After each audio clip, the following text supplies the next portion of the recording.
अस्सलामुअलैकुम, Mohammad Imran IM world के साथ हमारे साथ कवल शोज़ा साहिबा मौजूद हैं। इनसे जानते हैं कि वो मुल्की हालात को इस वक्त कैसा देख रही हैं और यौम पैगाम देना चाहेंगी। अस्सलाम वालेकुम। वालेकुम अस्सलाम जी। सबसे पहले तो ये बताइएगा मुल्की हालात को कैसा देख रही हैं? देखिए, मुल्क में इस वक्त इदारे काम नहीं कर रहे और ख़ास तौर पे जो इंसाफ का निज़ाम है उसके ऊपर बहुत बड़े सवालिया निशान है। आइन को मुअत्तल कर दिया गया है। आइन की जो इम्प्लीमेंटेशन है वो नहीं हो रही है, जिसका वजह से इतनी अफरा तफरी महसूस हो रही है और आवाम का टेम्परेचर बढ़ रहा है, क्योंकि अवामी नुमाइंदे ऊपर नहीं बैठे हुए, एक मुसल्लत सफाक टोला है जिसको बिठाया गया है। तो जब तक इलेक्शंस नहीं होंगे फ्री एंड फेयर और आवाम अपने हक़े राय दही का सही इस्तेमाल करके अपने मुंतखब नुमाइंदों को नहीं लाएंगे, ना मईशत सही होगी, ना माशत सही होगी और ना मुल्क किसी तरफ लगेगा। अच्छा, पाकिस्तान का आर्टिकल कहता है कि 90 दिन के अंदर निगरान हुकूमत को ख़त्म हो जाना चाहिए। क्या निगरान हुकूमत ख़त्म हो जाएगी या आगे बरकरार रहेगी? निगरान हुकूमत तो ख़त्म हो चुकी है, अब तो सिर्फ मुसल्लत कठपुतलियाँ टोले बैठे हुए हैं। आइन को अगर ये सही उसके रूह में जो लेटर और स्पिरिट में अगर इम्प्लीमेंट करें तो फिर तो ये जितना कुछ हो रहा है ना, आप 3 महीने पीछे चले जाएं, कुछ भी ना हुआ होता। Justice, humanity and self esteem. आज भी आप देख लें कि जब तक रूल ऑफ लॉ नहीं होगा, जब तक एक निज़ाम नहीं होगा, एक दस्तूर नहीं होगा, दो नहीं एक पाकिस्तान नहीं होगा, मुल्क तरक्की नहीं कर सकता। यही हमारा यौम तासीस का पैगाम है कि जो इंसाफ की तहरीक है ये चलती रहेगी जब तक हमारे मुल्क में एक निज़ाम जो अदल है वो कायम नहीं हो जाता। जब रूल ऑफ लॉ होगा तो मुल्क वैसे ही तरक्की करेगा। तो इसमें आप कसूरवार किसको समझती हैं? इसमें कसूरवार बहुत सारे लोग हैं, सियासतदान भी हैं, इदारे भी हैं, जो यही देख लेना। अब अगर आप आइन से ऊपर होके मावराए आइन अपने आप को समझेंगे, ताकतवर अपने आप को अलग समझेगा, कमज़ोर जो है उसको अलग समझा जाएगा, ताकतवर को सज़ा मिलने की बजाय उसे वज़ीर आज़म बना दिया जाएगा और चोर जो बेचारा मुर्गी चोरी करे उसको पकड़ के जेलों में डाला जाएगा, तो फिर तरक्की तो नहीं हो सकती। फिर कसूरवार तो वही हैं जिनके इख्तियारात थे। अच्छा, आप क्या समझते हैं शहबाज शरीफ वोट ऑफ कॉन्फिडेंस लेने में कामयाब हो जाएंगे?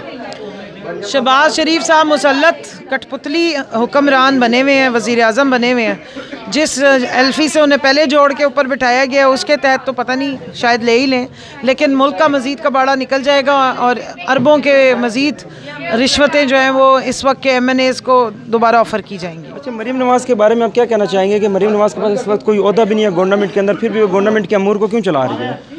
ये तो सवाल गवर्नमेंट से पूछना चाहिए कि गवर्नमेंट असल में चला कौन रहा है और मरीम नवाज़ को सामने लाके एक चोर और मुजरिमा को किस तरीके से हर चीज़ का उमूर हुकूमत में शामिल किया जाता है। अच्छा, मियाँ साहब ने तो उम्रा भी अदा कर लिया, क्या आपकी नज़र में उन्हें पाकिस्तान आ जाना चाहिए? पाकिस्तान में उनके भाई की हुकूमत है, वो आ क्यों नहीं रहे हैं?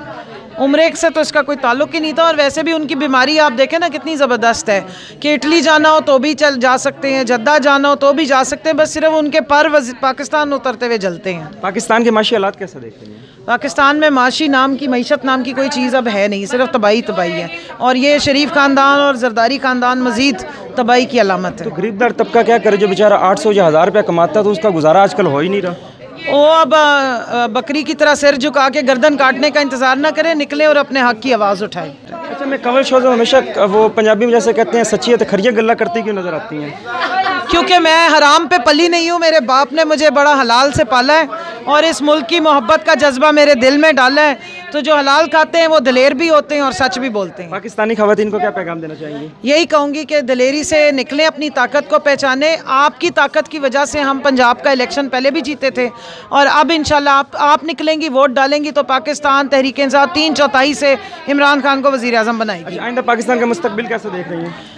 अगर तो इलेक्शन हो गए तो फिर तो बहुत ताबना के शुरू में मुश्किलें आएंगी, लेकिन हम एक अजीम कौम बनने से हमें कोई नहीं रोक सकता।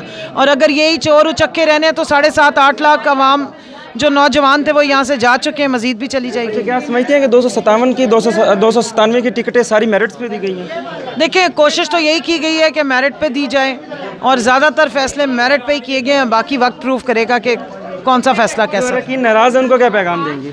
उनको कहूँगी कि अपने लीडर पे भरोसा रखें और अपना मकसद जो है वो सिर्फ टिकट लेना नहीं, अपने मुल्क की खिदमत करना है। इंशाल्लाह मौके तो बहुत आते हैं, हुकूमत बन जाती है तो आपको कोई नहीं भूलेगा।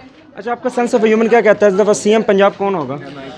CM पंजाब कोई अच्छा ही अल्लाह का बंदा होगा, खान साहब जिसको ढूंढेंगे लगाएंगे और तो हमें उस पर पूरा कॉन्फिडेंस होगा। तो आइंदा आपको इलेक्शन होते हुए नज़र आ रहे हैं?